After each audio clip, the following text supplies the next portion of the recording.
நண்பர்களே, மனசே மனசை கவனி என்ற நிகழ்ச்சியின் 141வது எபிசோடுக்கு உங்களை அன்புடன் வரவேற்கிறோம். கடந்த சில எபிசோட்ஸாக ஆங்கில சேனலுக்கு பண்ண சில எபிசோட்ஸை இந்த நம்ம சேனலில் போட்டு காட்டிகிட்டு இருக்கோம். இந்த எபிசோடில் நடத்தை, பிஹேவியர், அதை பற்றி பேச போகிறோம். பிஹேவியரல் சைக்காலஜின்னு ஒரு பெரிய பிரான்ச் இருக்குது சைக்காலஜியில். அதில் சில விஷயங்கள் மனசை புரிஞ்சுக்கிறதுக்கு சில விஷயங்கள் இருக்குது, அதை பற்றி பேசலாம். வாங்க நிகழ்ச்சிக்கு போகலாம். We are going to discuss about behavioral psychology. It is also called as behaviorism. If you recall previous episodes where I was talking about how does the mind work. Now I talked about conscious, preconscious, subconscious. I talked about ego, superego. Then I talked about transactional analysis. All these things were different theories explaining about the mind, how the mind works. If you look at these theories, they were talking about something internal, something very subjective. So if you ask me to show where is superego, I won't be able to do that. It's theoretical and it is subjective, and it helps to interpret, understand the behavior and the mind, but it is all subjective phenomenon, subconsciousness, preconsciousness.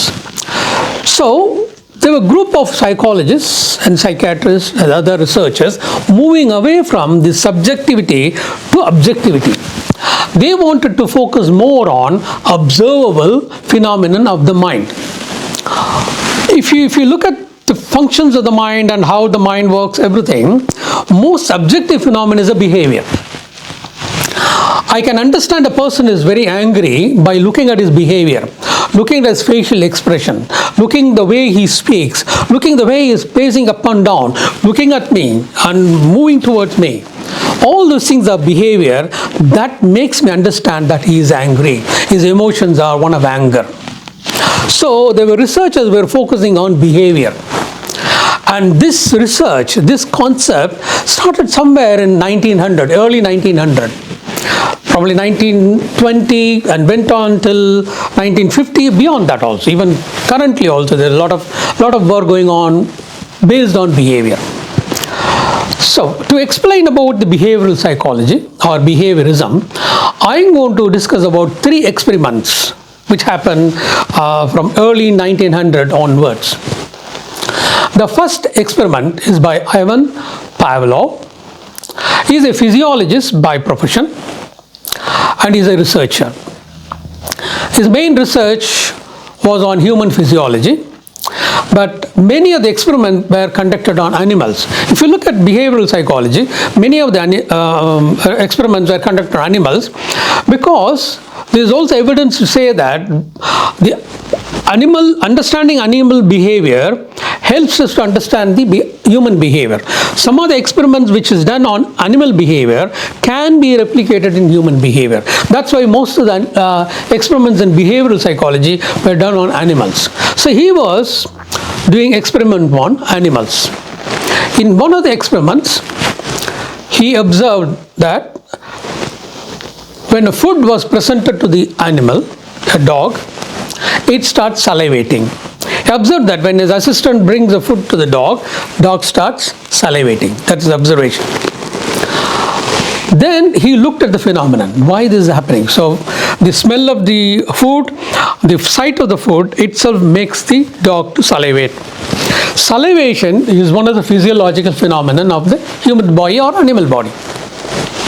There is a purpose behind this salivation, because when you want to eat the food, we need to munch it, chew it and then swallow it.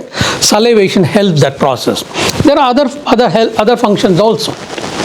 So the food, very presence of the food or smell of the food, sight of the food induces salivation.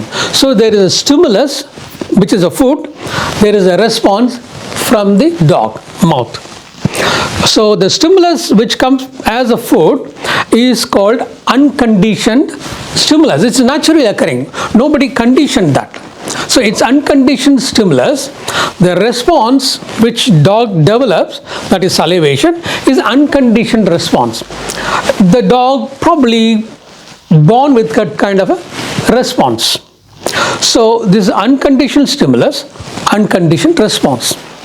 So Pavlov went beyond this and then continued the experiment. What he did was, he combined the food with another stimulus which is not directly connected to the food. So he used a sound, a bell sound or a noise whenever food was presented to the dog. So food, sight of food, simultaneously dog will hear a bell noise. So it was done repeatedly, consequently, consistently. And whenever food was presented, bell was rang. So over a period, dog started associating food with the bell. When bell was presented without food, dog started salivating. So unconditioned stimulus, unconditioned response was salivation. So the bell was conditioned stimulus, then response a conditioned response.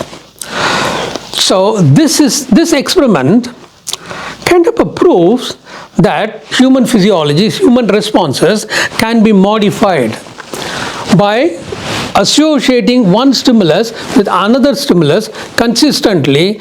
Then the association is so strong, when we draw the primary stimulus, the secondary stimulus, that bell, produces a response. This is one set of experiment. Moving on from this experiment, there is another psychologist, a very famous psychologist, J.B. Watson. He conducted another experiment, and he is considered as the father of behavioral psychology. He contributed immensely to the development of behavioral psychology. His experiment is popularly called as Little Albert. Albert is a name he has given to the subject of that experiment. His subject of the experiment was a small boy, 9 months old child. So this child was involved in this experiment. And Albert was a name given by Watson to the child. Actual child's name is different. So Watson gave a pseudonym, a name Albert. So because he was a little child, it's called Little Albert experiment. So in the experiment, what he did was, he observed the child and presented the child with a rat, white furred rat. So child was playing, so didn't respond to any kind of adverse response or fear or anything. Just the child was very normal, playing or observing the rat. So this went on for some time. So rat is not eliciting any adverse reaction or response from the child. Child probably comfortable with the rat being around. White furred rat. Okay. The next phase of the experiment, what Watson did was, as the rat was presented or left in the room, as the child was seeing the rat, Watson produced a huge startling noise by hitting a 4 feet long steel rod with a hammer. This was done behind the child, behind the head, and loud noise was produced whenever rat was there, whenever child looked at the rat, whenever child moved towards the rat. Okay, and the sound produced a startled reaction in the child. That is a very normal, again, the normal physiological response in a human being. Startled response. It is more common in the children. So the startled response and fear of hearing that obnoxious loud noise. So this was presented simultaneously, the rat and the noise. It was done consistently, repetitively over a period. And then noise was not made, only rat was presented to the child. Very sight of the rat, child became very, very fearsome, started crying. It generalized to that level. Any white object was inducing fear in the child. Any white-furred animal, rabbit or anything else, produced intense fear in the child. In a way, what Watson did was, he produced a phobic reaction in the child or produce the phobia in a child for rat and white furred animals, and it went on to white color anything which is fluffy and furry. So he was able to prove that a fear can be a learned response. Fear can be induced in a person. So that's one of the important experiments. At the same time, during that time, it also attracted very adverse comment because it was thought unethical of involving a child in an experiment, that too producing a fear in the child. This will never be permitted in this current world. Now this happened 1900s. So these two experiments kind of contribute to the development of the concept that the fear or certain responses can be learned. So the basic of behavioral psychology is learning theory. You learn things. So there is a third experiment which is developed or which is done by B.F. Skinner. So he developed the concept operant conditioning. So what he did was he developed a box. It's called Skinner box. He developed a box in which there is a lever, and it's a small tiny lever. When somebody presses that lever, the food is delivered in a small window. So he did most of his experiments on rats. So he left a rat in the box. Rat wandered around, accidentally pressed the lever a couple of times. Then whenever it pressed the lever, realized there was a food. So the behavior of pressing the lever produced food. So over a period, rat learned to press the lever to get the food. See, it was expecting food then. It was pressing and expecting food because rat associated this particular behavior of pressing a lever, getting a food. So this is the first phase of the experiment. In the next phase of experiment, Skinner developed another lever, and that lever delivered a shock, a painful shock to the rat. They were color coded. There were two colors. Let's say green color lever leads to food, red color lever leads to electric shock. So again, the rat was in the same box with the two lever, and it started moving around, realized that pressing, it accidentally would have pressed the red lever and then received a shock, which is painful, kind of a punishment. So over a period, it started differentiating between the two levers. The rat was selectively avoiding the red lever, going on to the green to press and get the food. So this is a learned behavior. The concept, the basis of this behavior is depending on the consequence of the behavior. A rat did something, consequence was food, I want to do it more. Rat did something, consequence was the punishment, a shock, I don't want to do that. So humans also do that. We do it by learning consequent to our behavior. All these things contributes to our behavior. So we start learning from our childhood. From the very early childhood, we learn. Behavioral therapy proposes that most of our behavior is a learned behavior. Either we learn it by experiences, we learn it from others, and there is something called modeling. So the parents are the first model for us. So we learn many things from the parent. How the father walks, then probably child also learns to walk the way father walks or the way mother walks. So first few years we learn everything from the parents. We kind of imitate parents. That comes in the imitation of play. The child playing a family play, child playing with a doll. So that will replicate the mother's behavior of looking after child, or father's behavior of looking after child. So modeling is another concept, behavior school, behavioral psychology, where we learn.